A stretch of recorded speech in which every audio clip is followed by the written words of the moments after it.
Hey guys, Jang here from the friendly forums at ultimaterc.com, and this truck in front of you here is the Duratrax Evader DT. Now, as of the time that I'm making this video, short course trucks are all the rage, and so it's easy to say, hey, Duratrax made a short course truck. How does it compare against other short course trucks? Well, let me just say this right now. It's not a short course truck. Duratrax calls this a pre-runner. It's much smaller than a modern 1/10 scale RC short course truck. It's actually closer in size to a touring car. But rather than dissecting it in the studio, I decided to start out by actually running the truck, getting right to the good stuff. So here it is in completely bone stock, right out of the box form. It is a little bit slow. It tops out at about 18 to 19 miles per hour. But that's actually a decent speed for its size. Like I said, it is about the size of a touring car.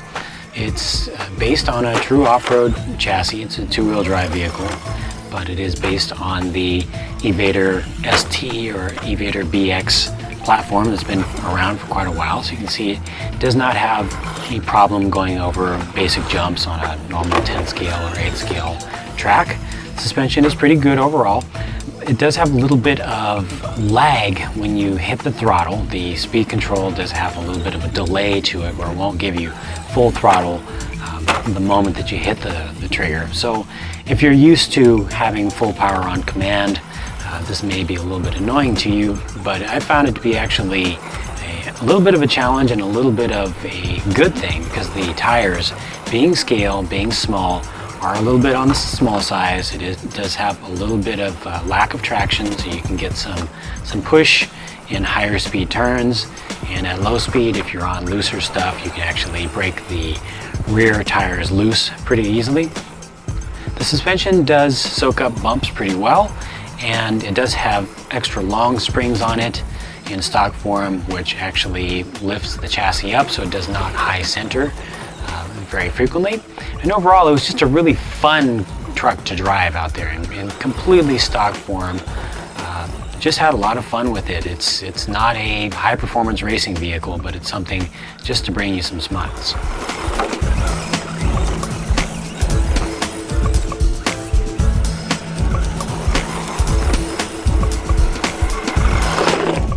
Now, bringing it back to the studio, now let's take a little bit closer look at it. Certainly the nicest thing about the truck is the look, and the appearance of it is unique for the type of vehicle that it is. The tires are halfway under the fenders. It's fairly scale. You've got this nice brush guard with some faux lights on the front, has actual scale side mirrors, it has a roll cage in the back, bed cover, some faux lights on the roof, scale little cooler looking thing, and then a spare tire in the bed. Now on the spare tire, check this out. Pops right off. And this is an actual mounted, fully glued, ready to go wheel and tire. It's full size, it's an actual wheel and tire that you can put directly on the truck, on the rear. How cool is that? Now, as for those tires and wheels, the tires are very scale looking. They have a very nice tread to them, but the wheels are proprietary to just this truck. You will not be able to find aftermarket wheels at this time, at least not as of the time that it's released. It uses bearings in the front and pins in the rear, because this is, like I said, a Duratrax Evader chassis. The same basic chassis they've been using for quite a number of years now. It has the truck towers and the buggy arms on it, the Evader BX or EXB arms. Being an older chassis, it does not support the use of more modern rectangular LiPo packs, but then again, nor does the speed control. The speed control is a Sprint 2, which is just for stock motors, and the motor itself is a sealed can 20-turn motor. Now, the transmission that's in here has the same setup as the EXT and EXB, meaning it has the gear differential with metal spider gears inside for a little bit better durability compared to the old ball diff. Helping to put the power down to the ground safely is a adjustable slipper clutch, and then you've got metal dog bones using metal outdrives and half shafts at the rear. The shocks are plastic, but they are oil filled, and they have aluminum caps to help prevent blowouts. Progressive springs are used all the way around. Adjustability is something that I really like about this platform here. You can see you have 3 camber link length options in the front, And then you also have vertical ball studs that allow you to adjust your roll center slightly. For shock mounting at the front, you have 3 options at the bottom, 3 options at the top on the towers, and then also up front on the steering knuckles you have 2 options for Ackerman. At the rear you have 5 mounting options at the top for your shocks, and down at the bottom there are 2 options there. 4 camber link inner mounts and 3 camber link outer mounts on the hubs. Speaking of the hubs, they use spacers, which allows you to fine-tune the wheelbase of the truck and change the weight distribution slightly.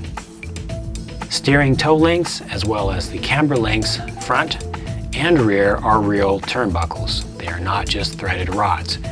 They're not the thickest or strongest turnbuckles that you'll find, but they are easily adjustable.